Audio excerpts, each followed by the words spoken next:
They call him Maradona. And you guys think it's play?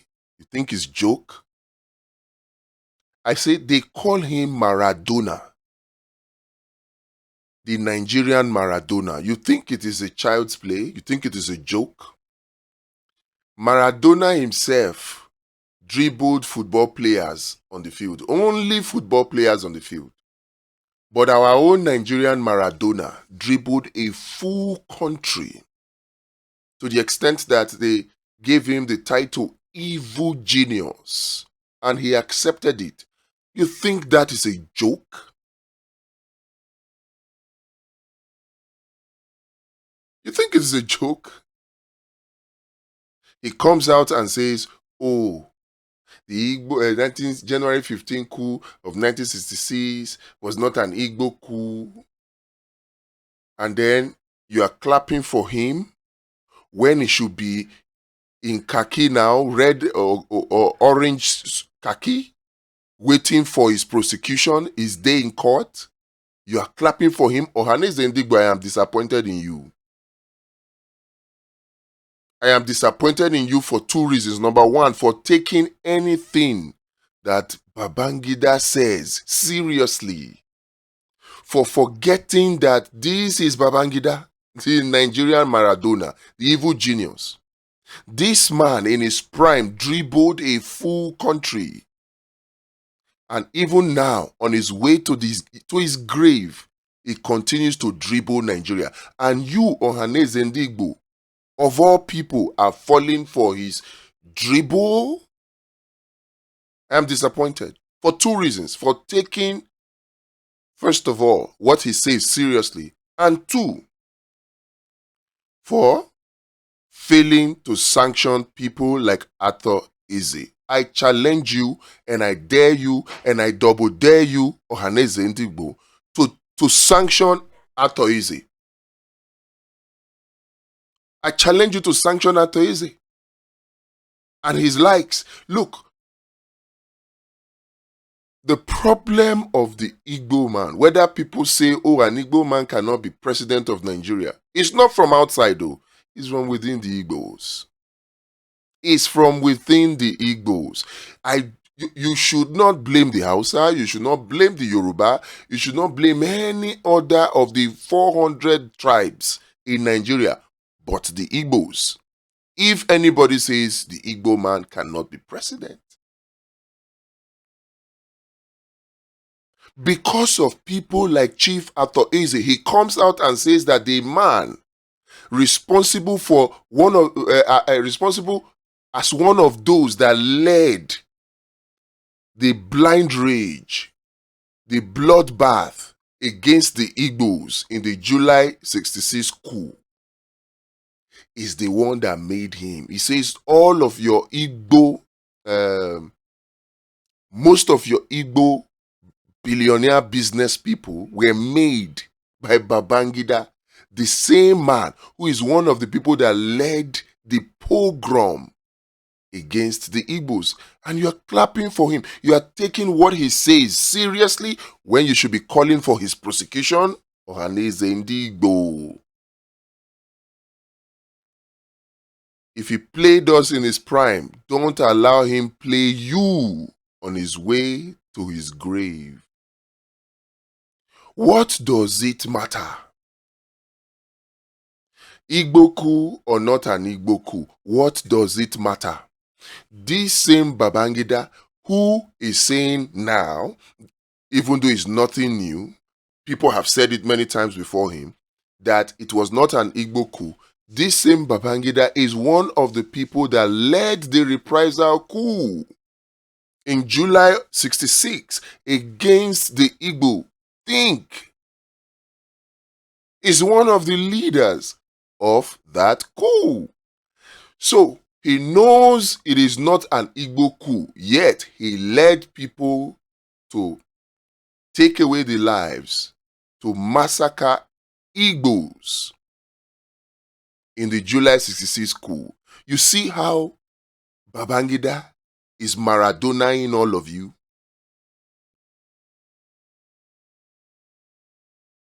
You see how Babangida is dribbling all of you, even on his way to his grave? And you are taking what he's saying seriously? If people like Arthur Eze can come out and be praising Babangida in the open, and look at that hall, packed full, and everybody was singing his praise, that should tell you something. Our leaders are united. At that top, across tribe, across religion, what are we doing? And that's even, by the way, Babangida is nothing more than a serial coupist. A serial coupist trained by the British at Sandhurst, trained by the British for that purpose and to also counter coups. January 1566 coup, he was not part of it, but I am very damn well sure he was part of the proposed January 1766 coup that was supposed to be a jihad, a purging of the Igbos, because at the time, and it's not me saying it now, Ben Bulie said it with his mouth, concorded to these statistics with his mouth. By 1966, 60% of the top military officers, right, in Nigeria were Igbos. So for those of you who were saying, oh, the war happened because Igbos were marginalized, that was wrong. You may put up that argument today. It is still wrong. For many reasons. One chief of which is the fact that there are 400 other tribes in Nigeria. So if Igbo is marginalized, at least 397 other tribes are more marginalized than the Igbos. But let's even forget about today. Let's go back to 1966. That coup, whether the January 15 or the July coup, did not happen because the Igbos were marginalized. At that time, the Igbos were the ones enjoying. The GOC, the #1 military officer, was an Igbo man. The president and commander-in-chief of the armed forces was an Igbo man, Nnamdi Azikiwe. Aguiyi-Ironsi was the GOC. Nwafor Orizu, the Senate president, was an Igbo man. So the Igbos in 1966 had it so good for them to the extent that even in the civil service of the northern region, under Ahmadu Bello, you had Igbo that were high-ranking officers of the civil service. That was how favored the Igbos were in 1966. So the argument that the Civil War happened because of marginalization is wrong. Wrong. There is the cause, the remote cause that is the main cause that we have not fully recognized yet, and I will open and guide our attention to it in this video. Babangida is nothing more than a serial coupist who deserves to be in prison. 82 or not, he should be in prison. There were 19-year-old people who were prosecuted for their crimes in the Second World War, and they lived out the rest of their times in prison. The same thing should be happening to Babangida. He's a serial coupist. The January 15, 1966 coup, the 5 majors said they carried it out because there was another coup planned by the Northerners for January 17, 1966 to purge. In fact, that one was said to be a jihad, an Islamization agenda thing. I am very, very certain that Babangida was one of them. Now, come down to July of 1966. Babangida was the one that led that one, was one of the people that led that one.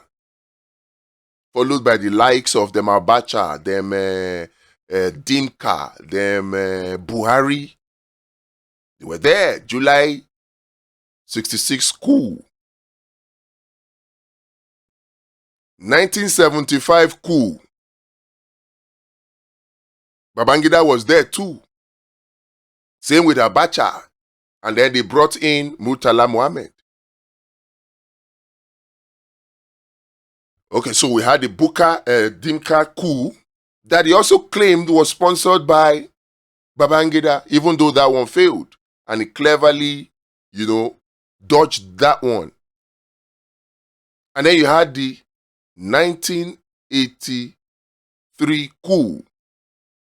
Babangida was one of the people that led it, that brought in Buhari.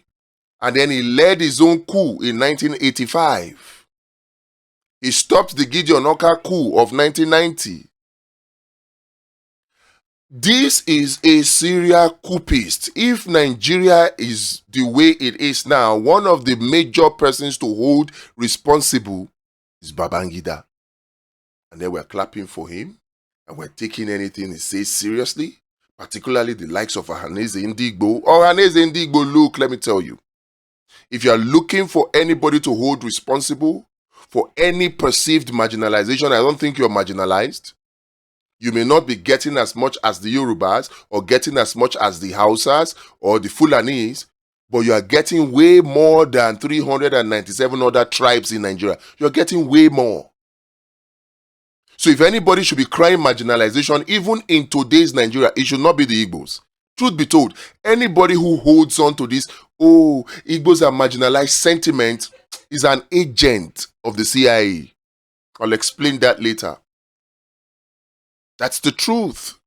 It's an agent of the CIA. The time has come for us to wake up to certain truths. Wake up, Nigerians. Wake up, Ohaneze Ndigbo. Wake up.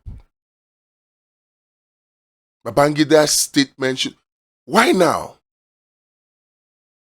In a previous statement, interview was given almost 20 years ago.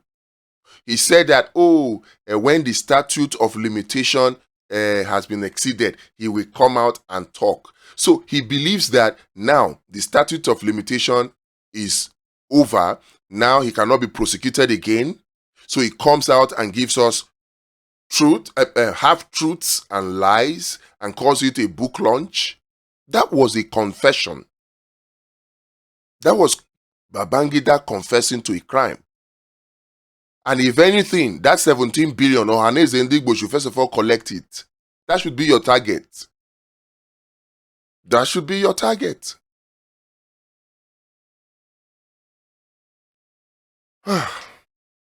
In all of this, another thing that book launch showed me is this.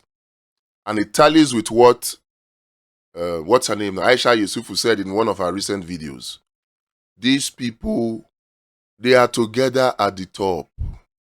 They say, Ashake says it's lonely at the top. Now lie, yo. At the top, these people, they have connected themselves to keep themselves happy.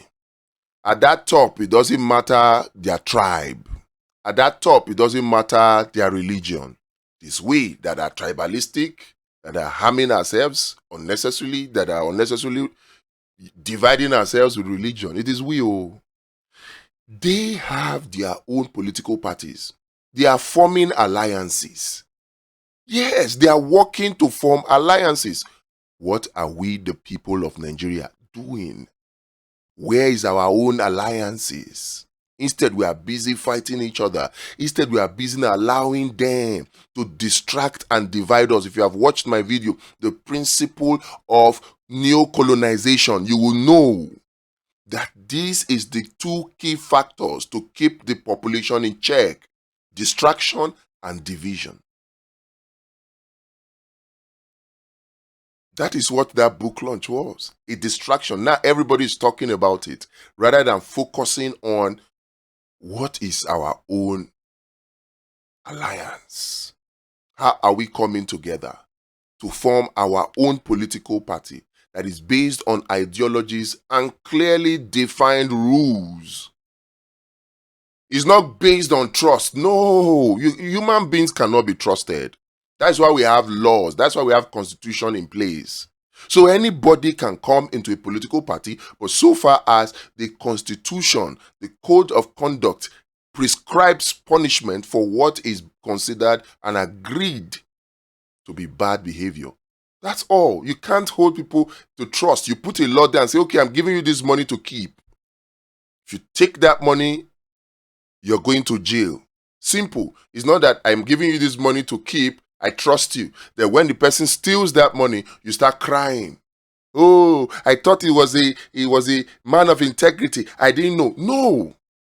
You put laws in place to keep human beings in check. If the Americans will have laws in place to keep their people in check, how much less us in Africa, in Nigeria? So I want to use this opportunity to invite you to join us to create the Abundance Party of Nigeria. We need it. It's the only party that nomination forms are free. The only party where you cannot run unless you have gone through our orientation program and you have been a member for at least 12 months. The only party where money bags do not matter, where money bags cannot come to during election primaries because of this simple 12 months criteria. Let us put our hands together as the people of Nigeria to form our own alliances. Complaining on social media will solve nothing. Absolutely nothing. That's my take.